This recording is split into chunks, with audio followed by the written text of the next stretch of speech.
Political party کو اس طرح سے بین کرنا حکومت نے تو فیصلے کا اعلان کر دیا ہے، ابھی اپروول ہوگی کابینہ سے، پھر سپریم کورٹ میں معاملہ جائے گا، لیکن تحریک انصاف کی اس کے بعد اسٹریٹجی کیا ہوگی؟ دیکھیے، تحریک انصاف کی اسٹریٹجی تو بہت کلیئر ہے کہ یہ سوائے اس کے کہ یہ ان نرو ہو گئے ہیں سپریم کورٹ کے فیصلے کے بعد، اور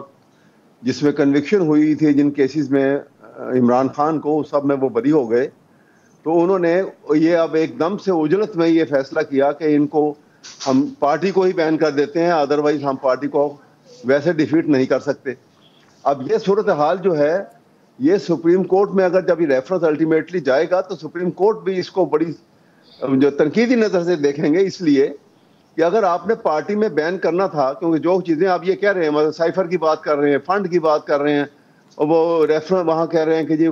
ہاؤس آف جو تھا وہاں ریپرزینٹیٹو جو تھا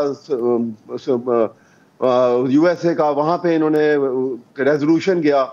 یہ معاملات کبھی پارٹی کے بین کرنے کے لیے بھی ہوئے ہیں، اور اگر یہ باتیں تھیں تو آپ نے الیکشن کیوں لڑنے دیا پارٹی کو؟ آپ نے اس وقت یہ پابندی الیکشن لڑنے سے پہلے لگانی تھی۔ کبھی ڈیلیڈ ایکٹ بھی ہوتا ہے، اس کا مطلب ہے کہ یہ ایک میلافائڈ ایکٹ ہے جو اب یہ ان نرو ہو گئے، ان کو راستہ نہیں مل رہا کہ ہم کیسے اس پارٹی کو ڈیفیٹ کریں اور کیسے ان کو نیچا دکھائیں اور کیسے ہم حکومت کر سکیں گے۔